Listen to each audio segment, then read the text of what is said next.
Hello there, this is Pittsburgh Pat, and I'm here with Ryan Doyle of the Verdigree Table. How are you, Ryan?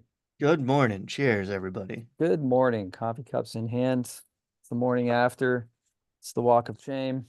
This is the That's the talk of shame. That is now the name of this show. that is the name of this segment. This is a recap for Dungeons and Dragons. We play Ryan is the DM. We play in person at a local game shop.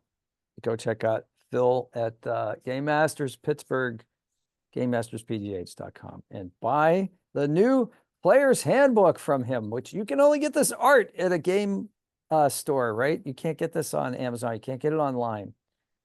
Only at your friendly local neighborhood game shop, and it's pretty. I mean, I like the Yeah, the other one's good. The other one's yeah. kind of like standard D&D fare, right? It feels like your kind of This looks generic like battle scene. this looks like gold leaf. Yes, this one has like filigree, and It's, it's like it's it's interesting reflective. too. It's not my natural vibe to go for like the comfy, Yeah, it's a cozy. long rest. It's a long rest. They're having tea with a dragon. Like, Yeah, come they're having on. a little bit of a campfire scene there. I wonder how much of that actually, now that we mention that, is inspired by all the times you have to go to camp in Baldur's Gate 3. You know, I don't know. Good. That's a good question. We could do a whole series sussing out Oh yeah, the we Baldur's can. Gate influences on the new revised versions. And the artwork. We had an interesting comment. So, all right, so this will tie in. So in our campaign, we have some lizard folk that we're dealing with, right? So lizard folk, as Ryan has so wonderfully role played them, they're just kind of alien in the sense that they don't think like mammals, right? So they have a different logic. They're not dumb. They don't go to like higher maybe education institutions. They don't read books. Maybe, they have a different agenda of what their priorities are, and they're not the typical like mammalian society that we see in D&D. So that can make for some interesting like choices, right?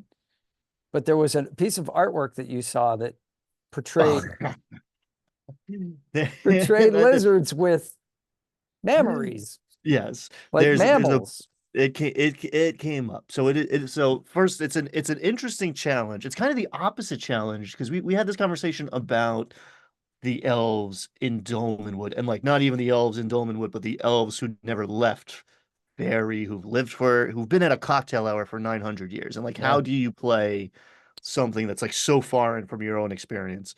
Um, Lizard folk kind of go in the opposite direction. It's much more like simplistic society and is straight up like this isn't just like a different kind of person. This is like further from that than whatever, a dwarf or a halfling or even an elf who's from another dimension. Like this thing's whole structure is different than yours.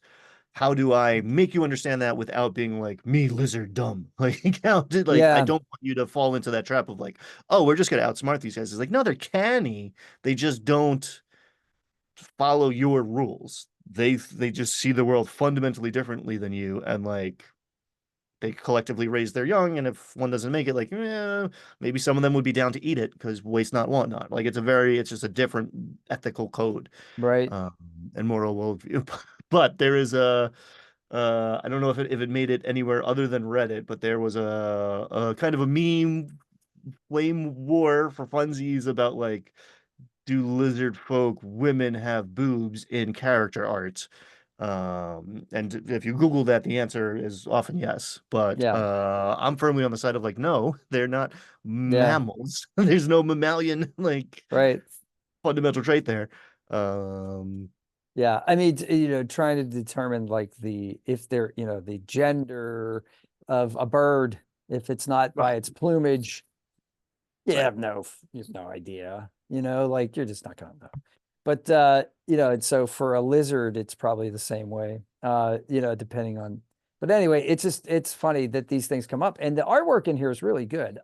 There's some really good stuff in here, but I noticed that they kept some too. So like I was looking at spells and spell shapes, right? So Mm, the classic chalkboard where there's the wizard holding the poker and he says the pointer and it says cylinder, like sphere, blah, blah, blah, blah. That's the same artwork as has been around for a while. So that's pretty interesting that they did some keep some legacy stuff, and then they added a lot of new stuff too.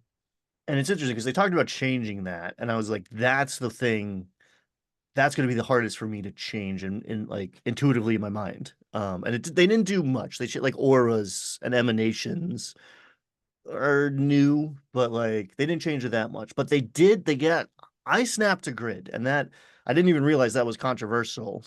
But if we play on I mean, at least when we fight, 90% of the time we are on a battle map. Occasionally it's a hex map. Right. Usually it's a grid.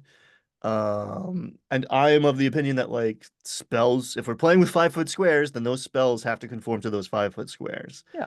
But people will like take a lightning bolt. It's like, well, if I split it down the middle, I can now it's a 10-foot lightning bolt. It's like that, well, that yeah, and it's a 5-foot lightning bolt. You can't do that. But Yeah. there's the creators have muddied the waters, let's say, and There's I always think they've muddied them further. So there's always, this is a good DM thing. So there's always a tendency for players to, argue a case for their rules to gain advantage for what they want to do, and that's fine. And sometimes as a DM, I know I'll let them argue their case, but then I'll explain why I why it's not going to happen, why that's not the way it would happen, and then sometimes I let it happen anyway. So I'll say, well, yeah, okay, well, here at my table, here's how the D&D rules as read are stated, right? Lightning bolts can't be doubled in halved in thickness and doubled in length. Like you just can't do that, right? However, in this particular fight, this is going to be epic, so I'm going to let you do it. So, but that's a style of DMing. That's not rules. And I like to make sure that my players know that, because if they're going to play at somebody else's table, which often happens with players that I have, because I do Adventure League and I also teach. So I want them to be aware of that, because I don't want them to say, well, Pittsburgh Pat said, and it's like, yeah, well, he's not on the Wizard of Coast like rules board or whatever. I don't even know if that's a thing, but you know what I mean? So And those guys aren't at your table. So even if like, right. yeah, I don't need everyone on the internet to agree with me. Right.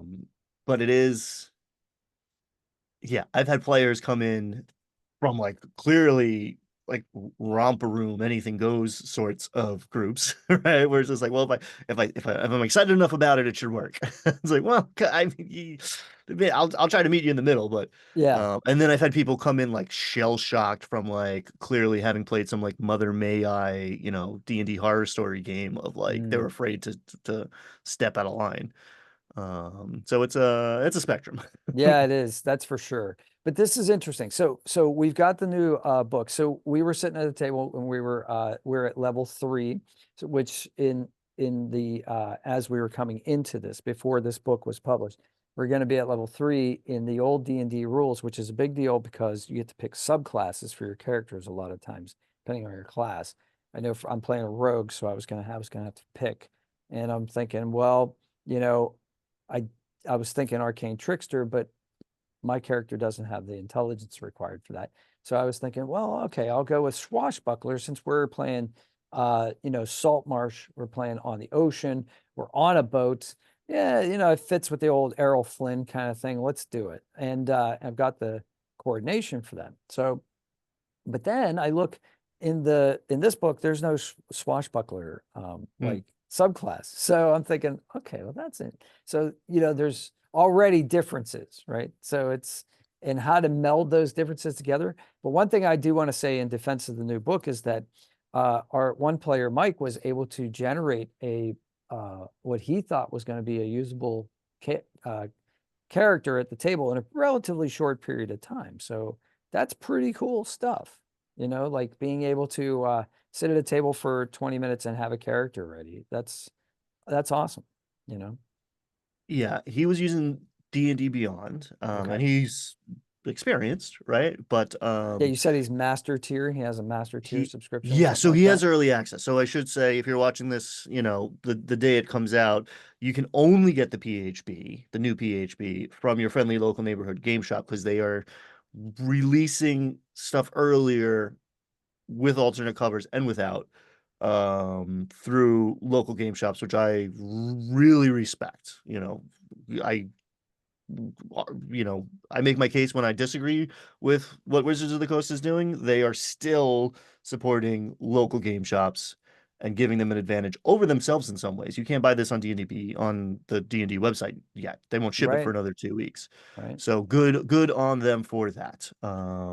If you have a certain level of subscription, I think it is master tier. You have access to, if you purchase it, you have access to the new PHB on D&D Beyond as well. Everybody else, September 17th is the official release date. Unless you're watching this from another country, in which case I'm sorry. I've got friends in New Zealand, I've got friends in the UK, and they're gonna be waiting a while. Oh, Yeah. For the physical, at least. yeah. Yeah. That's a bummer. I didn't think about that. Yeah, Yeah, that's international shipping is it's a whole thing. yeah, and expensive too. Yes. That's true. So yeah, so let's talk a little bit about what happened at the table last night. So we spent a little bit of time sussing out whether or not we were going to use new characters or not. And we decided to basically, I think, go along with with our existing characters. And that was fun. So we had just taken over a ship, and this is an old, you said this was an older module, basically you were using from the Hmm. 80s, right? The Ghost of Mm-hmm. Saltmarsh thing where the descriptions were very specific, like the lantern swinging from the boards on the ceiling, and is it lit or unlit, and the tables bolted to the floor, that kind of The thing. chairs are upright. Yeah, Yeah, yeah, yeah, I go back and forth on box text. I'll read box text when it's really good. I'll read box text when I have like brand new players. I'm like, this is a part of the game that you should know what this means when someone says boxed text. Um, I because it's I don't want to say bad is maybe too strong of a word, but like yeah, antiquated. yeah, yeah, yeah.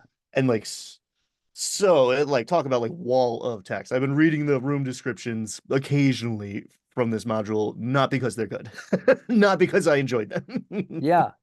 Well, it reflects an era, and I think Yes. that's what's interesting too. I just this isn't D&D. Well, it could be D&D related, but it's I just got an email. It says there's a call for extras for a film that they're going to film nearby. It's too far away for me to do, and it's not pay. It doesn't pay that well, but they're looking for extras, and you're going to be in a prison. You're going to be either a cellmate, someone in a cell, or you're going to be a guard, or you're going to be in the background kind of thing. But no face or neck tattoos, no buzz cuts, no shaved heads. So it's because and it says because it's this takes place in the 1980s.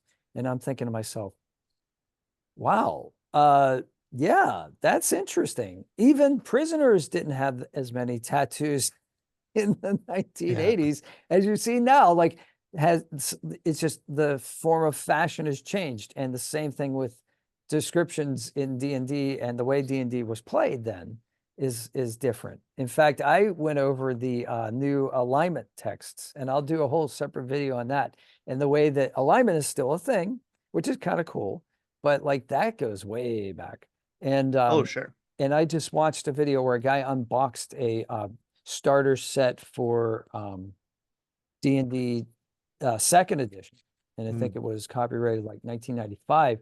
And he was reading through, and it had all the alignments, but it said specifically like player characters cannot play evil characters. Mm. These are for NPCs. Every description under chaotic evil, neutral evil, and lawful evil said these NPCs, blah, blah, blah, blah, blah. And I was like, and it was interesting the way they described them as well. But it was also like interesting that, they didn't even allow, they had that caveat in there because there was this big scare back then about games I'm being sure that's a evil. lot of it. I'm Yeah. sure the satanic panic is a big Yeah. part of it. Yeah. It's also like harder if you're gonna have an evil character, you need an evil campaign. You're gonna make life worse for everybody else at the table if you show up with a chaotic evil character to vanilla or like a standard D&D game, right? If someone's like, well, I'm gonna slit my party members' throats so I can get a bigger share of the treasure, no one's gonna want to continue to play with you unless that's the game we've all agreed to play, right?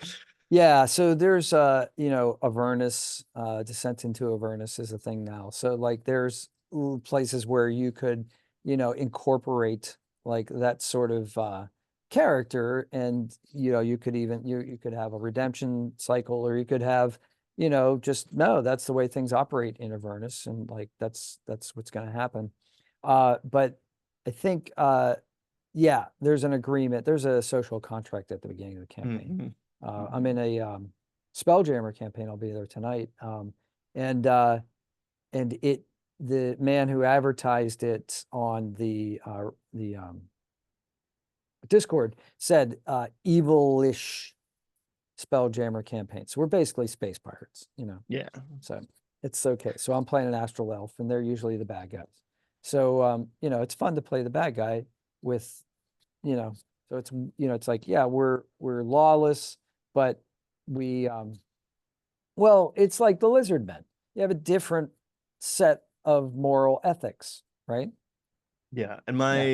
my solution to like an evil camp, well, not my solution, but my like hack for like running an evil campaign without um just like inventing a new game. You just need a bigger big bad, right? Like I don't care how evil you are, if the was away, then you go away with it, or like all of the stuff that you covet, right? Be it power or treasure or whatever. Yeah. All that stuff's under threat. So you're going to respond to this threat without being a hero. You're going to take on the world-ending cataclysmic Yeah, bad guy. you have to have a conflict. There's no drama without conflict. So, you Right. know, it's either you're gonna gain something by doing something, or you're gonna lose something by not doing something, maybe. Those are pretty basic human drives, right? That's what drives fear, anxiety, all that kind of stuff, you know. And interestingly, I like Saltmarsh a lot because it creates that conflict within the party, which you need the a level of experience and like trust within the group. But like you guys, after we've sussed out like 2014 versus 2024 versus what all of the above, we'll figure it out as we go, as we're changing the tires while driving the car. Right, Um, whoops. right. The the decision to like, all right, we just took over a pirate ship filled with smuggled goods. We can turn it in for a reward, or we can try to sell the smuggled goods for way more money. And like we could go take, like, we've coerced some of the crew that we didn't kill to like crew this ship because the four of us can't, we're not enough to make a sailing ship work for very long. Um, so Yeah, you let's guys had a just lot of decisions to make and had a lot of conversations about like yeah, we it did. would, And we have one character with a sailor background, and that's like mm, amazing. So like backgrounds are one of the things that are emphasized in the new version of the rules. And backgrounds sometimes come into play in regular D&D 5e, but in this case, one character in particular has a sailor background. So he's been getting a lot of more role play, and we've been deferring to him for a lot, his character for a lot of decision making, because I think that's what the other characters would do, right? They're like one's, you know, I don't remember everybody's background. I know Mike's character is kind of like from another realm. So yeah. like, yeah, she, you know, so she was never hands-on with a boat, I don't think, in her background. I think I had a soldier background, and then yeah, I'm not sure what Tiefling had. And then yeah, so it's interesting. And I think incorporating all that, and that's the thing, like metagaming is easy to do, especially if you know the game, but it's so much more fun for me to figure out what my character would do next, right? Yeah, and I think that was some of the conflict within the system, right? I saw it like shaking itself apart a little bit last night, and I've been practicing like interview doing less and less and less as a dungeon master. I don't have to always control the pace, you guys talking about what we're gonna do next is like peak D&D. Um, but I think I could do a better job pushing it down to the level of like in game. In fact, at one point you're like, you said like, okay, let's role play this out. We've been up here for two, like I'm okay going up here, but it seemed like we spent so much time up here that like we got to that point of like we're trying to win the game. Like, how can we have this both ways? What's the most Yeah, optimal way to play this as a game? yeah. And like one, that's an impossible task. You're not going to thread that needle. You have to choose a lane because we're not playing a video game. We're telling a story.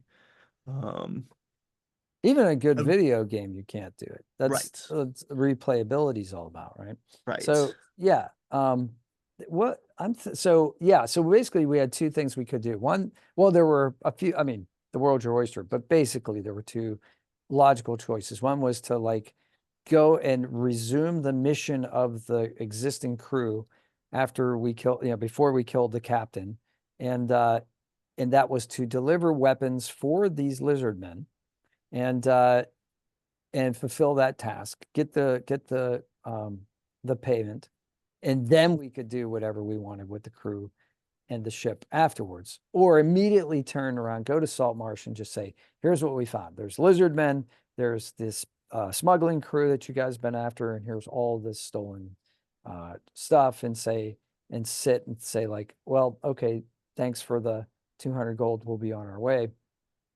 which is what the town council was going to had offered us for the mission to begin with. But instead, there was like Electrum to be had, and there was there was a giant crate on board. We didn't realize that, but it was trapped, which was awesome. There was a pseudo dragon that spied on us, which was awesome. Yeah, there was some really good flavor in this one. So we're, as players and metagaming, we're talking about what we're going to do next.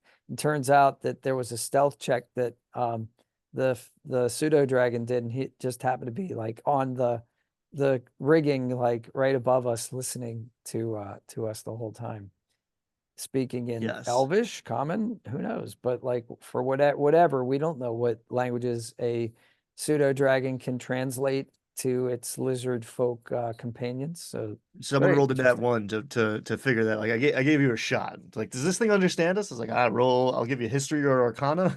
Arcana's really the one. And there was in that one. I was like, you have no idea. Yeah, right. But it smiled at you and winked and then flew away. Yeah, So yeah. That's pretty funny. But actually, and the thing is, that's the sort of conversation we had, which was, do we betray our passengers or do we fulfill their mission? Is exactly the sort of conversation a pirate crew would have, right?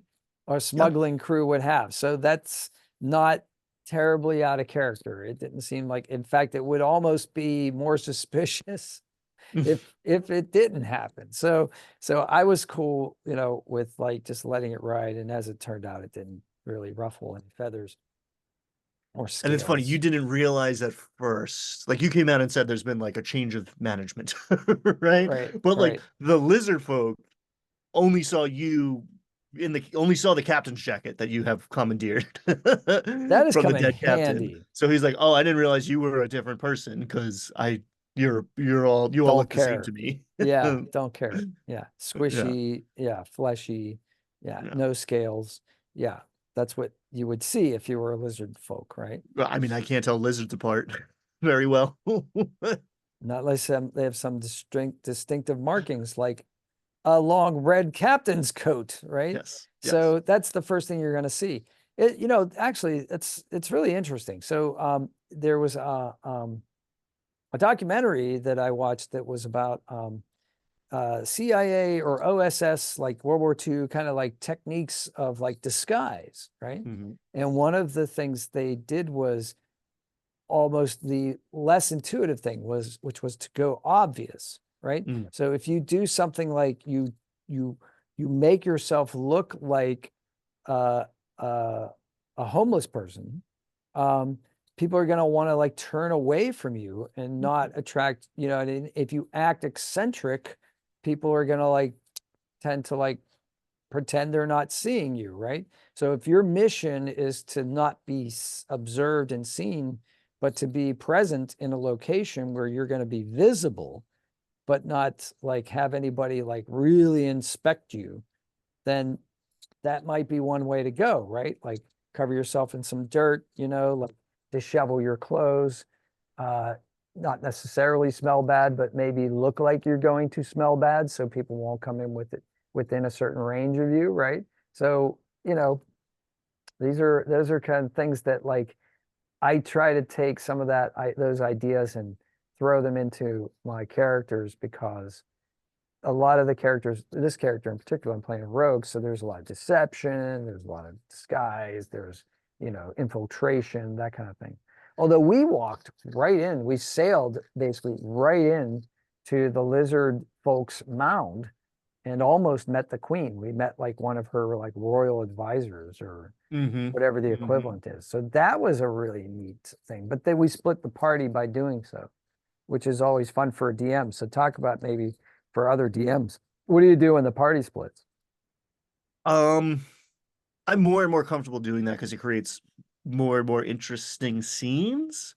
Um, I if I don't act, I don't like, oh, the gate drops and now the party's split, right? Like I don't actively split the party, but if the party decides and everyone at the table understands like maybe one side's going to be more interesting than the other, or I have to now spread the spotlight around. There's going to be some ping ponging. You're going to do less for some of it, um, and I will enforce consequences, right? Like you aren't like I will say like you're not there. You don't get to, like you don't get to you didn't talk about that. You talk like I give the again I don't push. I give you guys a ton of time to like figure out the plan and execute.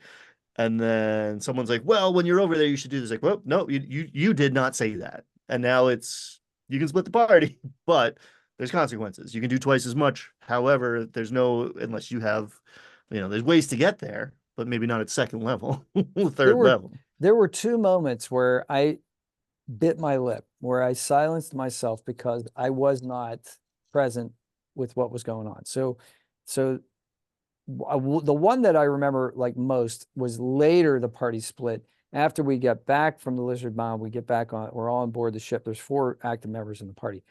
We devise a plan to get the crew drunk so that 2 of the party members can go on shore, inform the local authorities, and they can come with like a naval flotilla or whatever, and like and help us to get the pirate crew off the ship, because there are more of them than us. We didn't want to fight them, or they're about as many. We didn't want to fight them, and we just wanted to turn them in basically. And we were trying to figure out a way to do that. So, but we sent the 2 least charismatic characters back to Saltmarsh to talk to the I local wouldn't say. I mean, authorities. once you said that you sent the paladin, he's super charismatic. He's just Oh, oh, he's right. gonna. Oh, I meant like, did he have charisma as a is that one of his good stats? I don't know. Well, I hope so. He's a paladin. That's like his That like makes base. sense. That would be Yeah, so yeah, it'd be yeah. strength and then charisma, right? But he's a paladin. But he's got It's morals. yeah. So there was a point, So yeah, yeah, there was a point where you guys tried to like backpedal on the agreement, and it's like you yeah, sent the paladin, like the to talk to the town council. right. You've arranged this. His dudes are now driving this boat for you. Yeah. You're not, what's done is done. I'm not going to retcon stuff because you're trying to Yeah. win the game. But there was a Sorry. there was also there was a moment when the 2 where the paladin and the druid were talking to the town council members, and the sorcerer and the and myself, the rogue, are on the ship. So we're miles away from each other. Yeah. And I thought, and I had a thought, and I was like, oh, like we'll negotiate. Like, if you're not going to give us the ship, at least let us sell instead of giving us, the reward, let us sell these goods in your town for profit. But they were stolen goods, and try to get the town council to let us sell, fence these stolen goods. And that, and I just, well, that moment's gone. That moment has to Mhm. pass. I didn't Yeah. even bring it Yeah. up. I didn't even say it out loud because I'm not there. My And character's that's good not play. there. That's good. That is good D&D play. It's Like just, respecting that. yeah, we could talk about it later. you Right. know, like, oh man, I had this idea while you guys were there and blah, blah, blah. And that's the fun of like the having those situations where, like one character thinks, well, here is obviously what we should do next. And everybody else says, I'm not going to do that. So, and we were talking about just in a numbers way of when you have an even number of party members, Mm, there can often be 2-2 splits. And there can a lot of times be 3-1 splits where one character is like for instance, say you have a paladin and the paladin's like, well, I really think we should do this. But you have some other guys that are of nebulous moral fortitude and they say, yeah, well, okay, goody two shoes. We're not going to do that. So now you have, some interesting tension in the party with the characters, hopefully, and not with the players, hopefully. But like, and that's the thing. So because yes. I can let it go. If somebody like if the group outvotes me, yeah, I get it. That's cool, no problem. But your character is always welcome to do whatever the heck they want anyway, which a rogue would probably do, or a paladin might even do. So, Hmm. if you have three roguish characters and one paladin, the paladin might decide to go to the town council and cough up everything that's going on anyway. That's perfectly legit motivation, right? Or you can always put that stuff in your back pocket too, and like either you tee up like the game progresses in a good way, or it doesn't, and you get to have your like "I told you so" speech. And either way, it's satisfying. That's a good way Um, to play it too. Yeah, that's right. I and knew this was I going to gravitate happen. towards this one because you have those choices are evident. They collapse, right? Like you're making those choices now. You're gonna have like there was a moment where you asked the crew like you were like, we're going to Salt Marsh. And they were like, we can't go to Salt Marsh. You guys are smugglers now. Like there was a long drunk conversation with the first mate of like, you guys are terrible smugglers. You can't just go to town in the middle of daylight and expect to not get arrested. We have Right. a ship full of bad, like untaxed contraband. And it was like, okay, well, where do you go to get supplies? It's like Pirate Town, baby. And then you guys were like, do we go to can we go to Pirate Town? It's like, you could fucking absolutely go to Pirate Town. Everything will be different if you do, but like, I will absolutely run pirate game. But you have to just you can't be both. Yeah, you're gonna You can't be the sheriff and the pirates. at You some can point try you to thread that collapse needle, the but wave function and yes, then this reality is this. So you measured the exactly. position of the particle and that's where it is. And now you can't go back to Schrodinger's half alive cat. Yes. It's just not going And to happen. that choice is there again and again and again. Like you go to the town council, you've only met two out of five of them, but one is like clearly this like he was a gladiator or a soldier or something, and he was implying that the other like softer, more like noble kind of counselor that was in the office when you guys walked in maybe knew a little bit more about the smuggling operations than uh he wanted to Officially admit. recognized. Yeah. So when you went back to town, it's like, okay, where are you going? Who are you going to talk to? Right. And you talk to Law and Order guy, or are you going to talk to the guy who's like, maybe on the take or in charge of the smuggling operation or something. Yeah. Um, Or sympathetic to it. or sympathetic to The it, or well, it's funny when you mentioned the guy who was the former gladiator with the peg leg, you mentioned that it wasn't a peg leg, it was like a tree stump. And it's so funny because I yes. actually was writing the word tree trunk when you said tree trunk. It was tree trunk. And I was like, that's pretty cool coincidence. But yeah, there's some neat visuals there. And I think that's the fun thing too. And that's one thing that you taught me, and I think that maybe we both learned from Dolmenwood is that sometimes you only need three adjectives, right? If they're the right ones, you don't need much. So And I we know think, that the, that's what's wrong, or that's what I don't like about the box text. That's why I keep going back to like, look at this shit. Like you're doing less in 500 words than we've learned. I mean, and it's 40 years of learning, right? yeah, It's kind of apples and oranges to compare the two, but like in something like Dolmenwood, which is like the the bleeding edge of TTRPGs right now, as far as I'm concerned, three bold words are doing more than that giant block of text. yep. Thank especially you. for uh characterization. Yes. And I mean, you can go on and on about like set description, and you can give your characters things to do by saying there's a candle here, there's a book here, there's a letter opener here. You can give them little things to interact with in the environment. They're not necessarily going to invent those things. And if there's a MacGuffin in there, you need to put that in there. Otherwise, they're not going to pick it up. If they don't know there's a letter opener and it's got somebody's name on it, and that's a clue, then they're not going to go, is there a letter opener on the desk? Like, who's going Right. to do that? Right. But Right. like, that's one of the things that I just glanced at this. Okay. So I haven't read this cover to cover yet, the new 2024 rules, but what I've seen so far, I like a couple things. So one of them is that they have standard arrays for classes, Love and it. that is going to make things really easy for beginners, right? So like maybe you don't roll up your first character. I know it's anathema. I mean, that's a fun thing to do. There's no doubt about it. But maybe if you just know you're going to be a barbarian, you go jump in there. You got an 18, or I mean, a 15 in strength, you got an 8 in charisma. I mean, you don't have to figure that out. You don't have to go to some chart on the internet, figure it out. It's like, boom, there it is. What's your starting gear? It's right there. It's right there. There's this little box of text, and it's just like it does the work for you. So you're not going background, acolyte.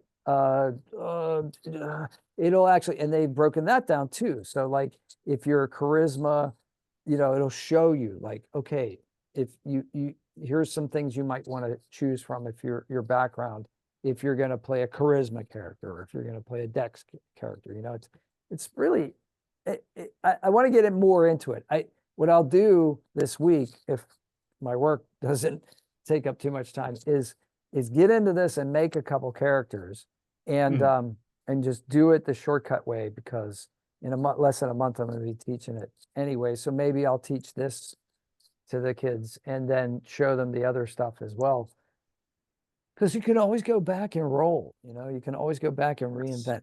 And part of the fun of D&D is playing different characters. And it doesn't have to always be perfect the first time. You don't have to have the optimized character. And in fact, arriving at those kind of optimized builds is a process. And and for me, part of the fun part is the process Mm-hmm. of learning. So for next week in this campaign, for sure, I am going to build a new character Mm. out of this because I want to learn it. And I learn by doing. I can read this book and that'll be informative. But until I sit at the table and play the mechanics of it, like if I say I want to be a warlock I want to be a warlock druid mix. I don't know how that's going to play out until I build it and play it. Mm-hmm. So Yeah. it's a whole new world out there, guys. Yeah, unpopular opinion. I just cleaned up. They're not next to me, but like I like pre-gens, especially for new players. Yeah. Like I think the best introduction in D&D is here's or like pick your guy, right? Like, Yeah. oh, I like that I like the elf with the bow. Cool. Like that's the level of interaction I want. Yeah. And then you play the game for once. Yeah. And now maybe I kill that guy. Right? Maybe you get your feet wet on that side of the game too, or whatever. Or you go make your own version of that guy. But like you should play the game before you build a character. I Yeah. firmly believe that. Nobody does it. Everyone spends 3 hours building a character and making 100 mistakes because they don't understand the systems. I do. I like the new character sheet. I do like skills being under the ability score that they use. I understand some people don't like it because it feels like more restrictive, but that was always there anyway. You can still change it out and use strength to intimidate or whatever you like. It seems more functional. It seems cleaner. I like the standard array. I like that they start with classes. I like that it's the most important thing that's going to affect your character is the first thing you focus on, and Yeah. then we'll talk about species, Yeah. What and are then you we'll going talk. to do? Right? Yeah. What do you want to Yes. do? Do you want to What kind? be Yeah. the face of the party? Do you want to be the sneak in the shadows? Do you want to be the noble warrior? Do you want to be, what do you want to do? Like, what do you want to be? Yeah. Uh, Because species means even less now. And some people like are up in arms about that. I think it's fine because like every argument against it contains like the counter argument of like, well, unless you were adopted, unless your parents died in some tragic accident, and like, oh, like 90% of backstories, unless you were left like you're an orc that was left on the orphanage of the human church. Like, yeah, dude, that's a fantasy trope for a reason. Like your background has more to do with Oh, than anything. Like you can be the sure. smart orc or the strong gnome. Like, of course, How every many people want that. how many video games have you played where you're an amnesiac, right? Right, I mean, right. because we're starting from you're the player, you don't know what your backstory is. So Yes. that gives the player a way to identify with that character right at that moment. I mean, Robert Ludlum did it with Jason Bourne for crying out Mm-hmm. loud. Like he made a Mm-hmm. whole thing out of the fact that Jason Bourne didn't know who he was. He just Right. had these skills all of a sudden, you know? And because of his background, right? Even though Yes. he was He not in didn't know what touch it with that was. background. He Right. knew he's like I'm like that scene in I mean I know the movie's better than the books, but that scene he's in the restaurant, he's like, I know that guy can handle himself in the fight, and I know every exit out of here. Like, Mhm. who the fuck am I? Yeah. Like that's Why do I know that? Normal people don't look for the fire exits in a right, theater. They just come in to watch the movie, right? right. I was a Because your movie theater usher, job, so I know where the your fire exits are. experiences have built those neural pathways in your But mind much more. exactly, Yeah. exactly. So like for me, why do I know how to get in and out of a restaurant? I worked in restaurants. Hmm. Why do I know how to get in and out of a movie theater? I worked in a movie theater in high school. You know, like that's not everybody's experience, right? Right. But that's logical to your character, right? In real life. And if you can translate that into D&D, you are head and shoulders, you're off to the races. Like Yes. that's what role playing is for me, right?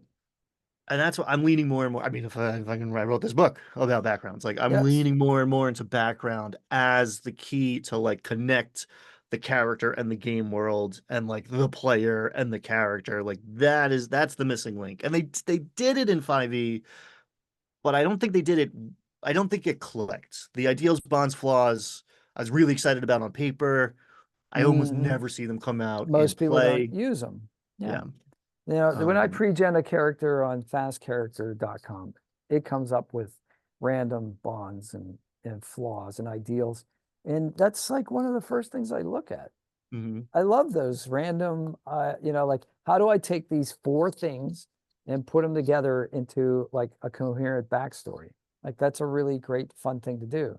It's like, oh, my brother was eaten by a dragon. Oh, okay. That's it. That's interesting. That's gonna give you That's gonna some, inform my worldview, at least about dragons. there's gonna be some motivations here, possibly, you Yeah. know? Yeah. You're spurned by an ex-lover. Your family is known for its scandals, was one I read the other day. Like, Mm. that's awesome. Like trying to Hmm. get out from under the shadow of like a bad news story where everybody recognizes you. How do you continue to live your life, right? Or like the one that I've used a couple times with a couple different characters that I really like is the folk hero Mm. background, but you're not really a hero. Like you people think you're a hero, but you didn't earn it, right? I love that one where it's like now I have to go out in the world and prove to myself that I am the hero everybody thinks I am, but I'm not. And it was funny because I had this one character I was playing, and he always came in second. He could Mm. never get the big boss kill. He would like load up a bunch of hit points on the boss, but then somebody else would take the kill. And so it was almost this it happened a couple times randomly, and then it just became like, oh, I told the DM, I'm like, I want this to keep happening. So pull the make sure he has one hit point left before, at the end of my round so that he can't do it. So it's his story. It's like it's continuing. He never gets to do it until he gets to do it, and then it'll be his like redeeming moment. And that's advanced level play right there. Yeah. Not the like, oh, I didn't get the killing blow, like, oh, one hit point like I gotta my brother-in-law, like I'm not doing it. It's just the dice are doing it. Like it's happening. He leaves all sorts of enemies, be it a big bad or a little grunt, like with 1 HP left. And it became a thing, and he leans into it, and we all lean into it narratively. And then when he gets the payoff, it's awesome. Right. And when he doesn't, it's fun. It's more fun than like Yeah. the guy who's sniping the kills, right? Like, and that's the good stuff. Like that is when you kind of like break through to the next level. You level up because you've had enough experience to understand like, oh, there's actually a lot of fun to be had in this, going against the expectation, going against the trope, right? That's the key to like a good narrative or a good joke, right? Yeah. Yeah. They're Well, very close to each other. right. So if you're a writer and you're trying to write these things, you're trying to write modules, you're trying to write characters, you're trying to write anything. Your main character has to fail sometimes. You can Right. ultimately win, but if you don't make the character have a struggle, it's not a story. It's not an interesting story. If you just walk in and like you're James Bond, you blow everybody away, it's all over. Is that fun? Yeah, it's fun to shoot like enemies while you're skiing backwards down a slope and they have snowmobiles, and that's fun. Don't get me wrong, but like when you're like playing Texas Hold'em and they poison your classic drink, and then you have to go resuscitate yourself in the car, and then you have to walk in and pretend like nothing happened.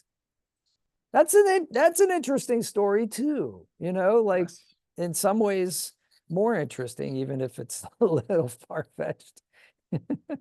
That's why I hold up Die Hard as like one of the best action films of all time because the protagonist gets his ass kicked the entire movie. It's just there's a slow degradation, and he wins, right? But he's fucking miserable the whole time.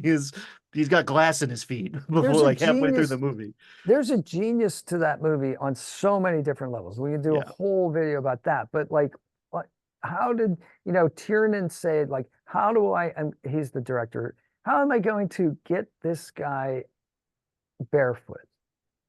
And so they introduce it with a casual conversation on an airplane, which also informs the character, right? So the characters come from the East Coast. He's going to the West Coast. This West Coast business dude tells him to do something organic, take his feet off, feel the ground with his feet where he is, blah, blah, blah.